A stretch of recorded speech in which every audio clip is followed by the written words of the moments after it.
everyone. We're ready to paint our portraits now. We're going to be focusing on two things for this portrait.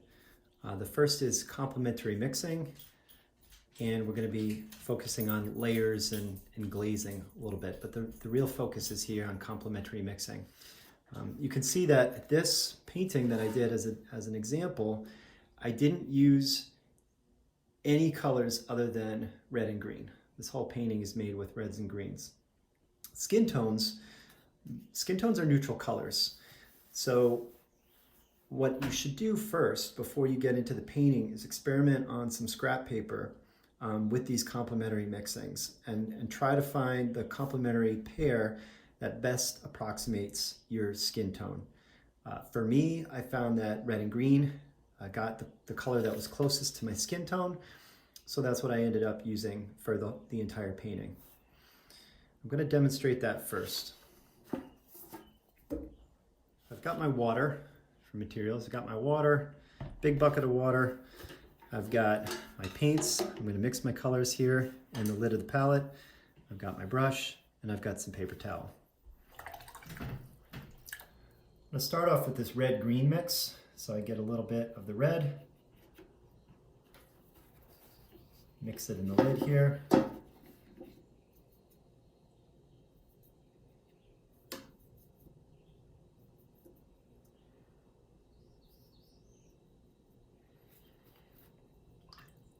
We want our early washes to be light, so a lot of water in this. Not a whole lot of green added to that.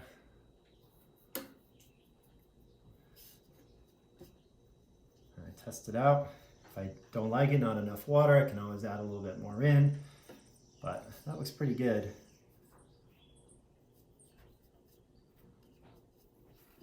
You're gonna see this with my tips later. You can actually like lift color out and wipe it on the paper towel if it ends up being too much. Now I'm gonna get the green. I'm gonna jump to the green here. I'm gonna bring a little bit of the red into the green. Tone down that green a little bit.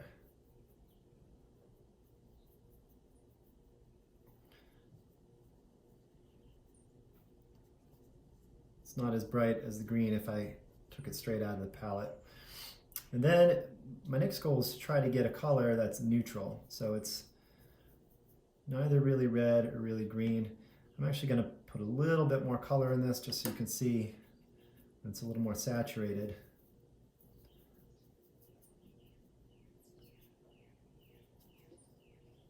And I want a neutral color. It's kind of that browny gray.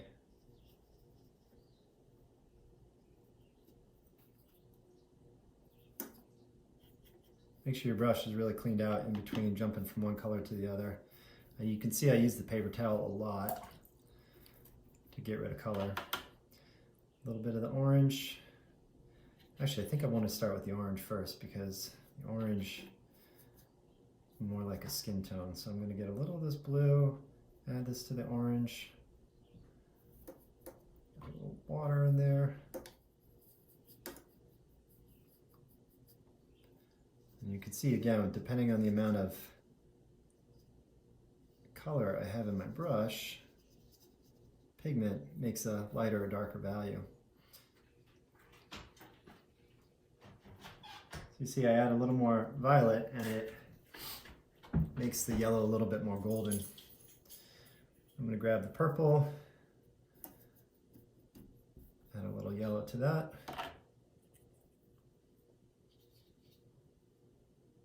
That to still feel purple, so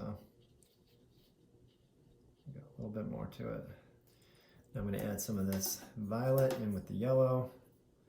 I'm going to try to get a neutral, not violet, not yellow.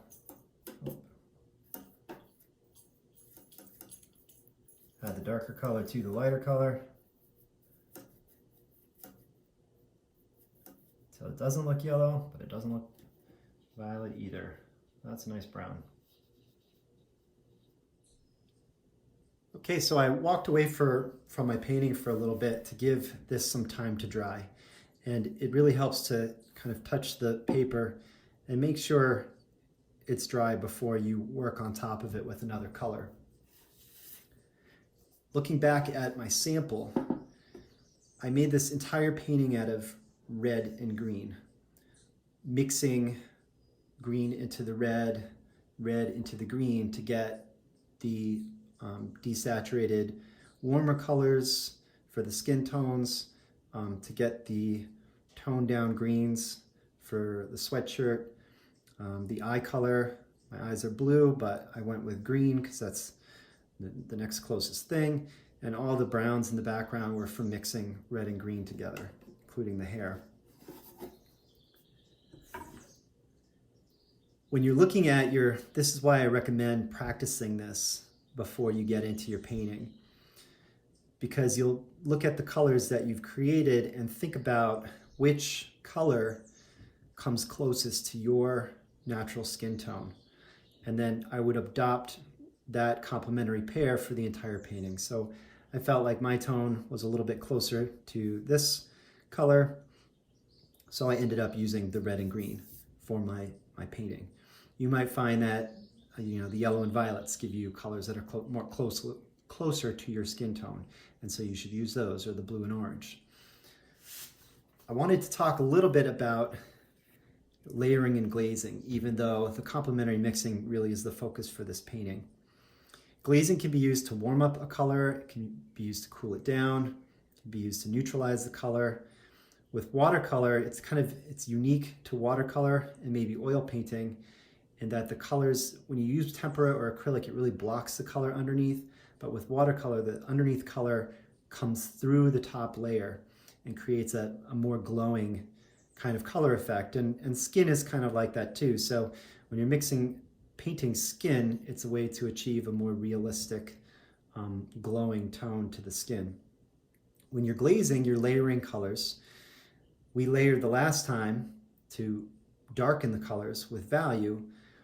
In this case, you're using different colors. So if I use a blue and then I glaze on top of the blue with a green, or if I use a red and I glaze on top of the red with a yellow. I'm going to demonstrate that really quick, even though it's not the major focus for the painting, just so that you're aware of it. I take a little bit of yellow here, mix a little wash. I can take that and glaze over top of that red paint, and it warms it up. May even give it a more natural skin tone. You can do the same to cool a color down. Let me get some blue over here.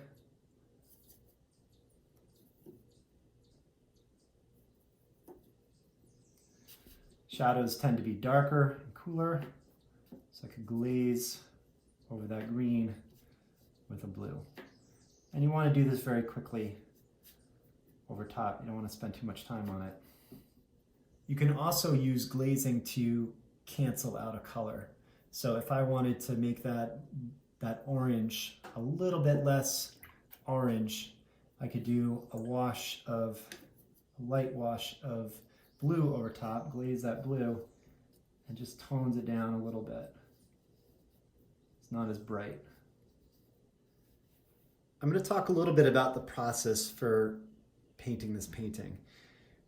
I don't want you to spend an excessive amount of time on the painting. So I'm recommending 3 passes. Okay, so the first pass, you're going to paint the lightest local colors. So I'm going to demonstrate a nose because I know the noses are a tricky feature. I'd seen that when a lot of you were drawing your noses. So I'm going to get some of this red going. I'm going to tone down the red with a little bit of green. And a lot of water because I want this first pass to be very light. If the local color of something is blue and you're not using blue, use green as a replacement. If something looks black to you, try to use, if you're using yellow and violet, use violet. If you're using red and green, make a brown. It's a good idea to test out your colors before you go to the paper, the final paper, on just a piece of scrap paper. So I'm going to test that out, and I can see what the saturation of it looks like. You know, do I need to add a touch more green to tone it down a little bit more? Do I need to add some more water to lighten it up? Test it out there. All right, I like the way that looks. So I'm going to go in very quickly.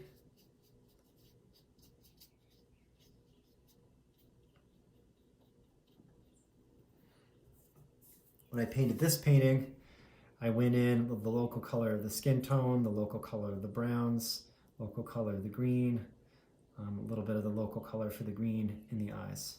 And then I used brown instead of black for the pupils. Okay, I've given that a little bit of time.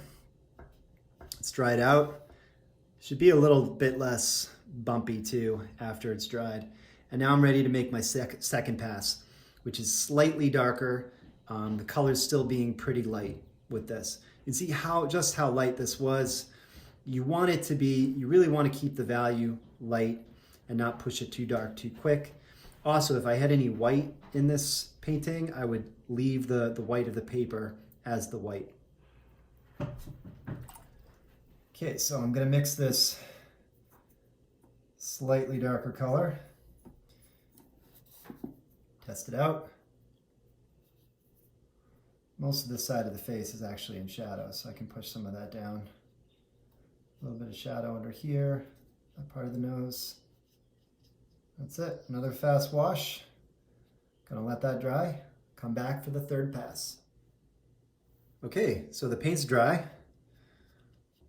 and I'm ready for the third and final pass. You could do more passes, but I think 3 is going to give us a pretty satisfying result for these paintings. So I'm really not looking for you to do more than that. I'm going to get some of the red. This time there's more paint in the mix. It's more saturation. I'm going to bring in some of the green, add that in. Also might be a little bit duller.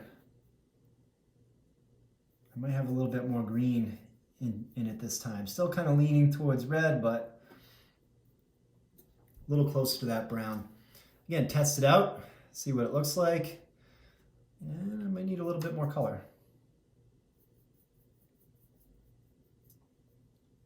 Test it out again. Good. Gonna add a little bit of shadow under here. That part of the nose, a little bit to the top. If I feel like that's a little bit too sharp, a little too outlined, I'm gonna wash out my brush a little bit, dip it out in some of the paper towel, and just hit this edge with the damp brush. And that'll soften that edge a little bit. Okay, so here are just a few tips to keep in mind as you're working. Water will lighten a color. You can also lift wet color from a painting. So if I dab out color, from the brush, and then I can kind of sponge and lift color up. Make sure you've given areas enough time to dry before making contact with a different color or recoating. For example, if I've got this reddish color here, and I'm going to go in with a green, and that green comes in and touches it, you can see that that color is going to bleed into the other color. Other tips, avoid black. Black is a very strong color. Add only small amounts of black to it at the very, very end, and try to resist outlining. Be careful with details like eyelashes and other small details. You need to maintain a really small brush, a small point on your brush.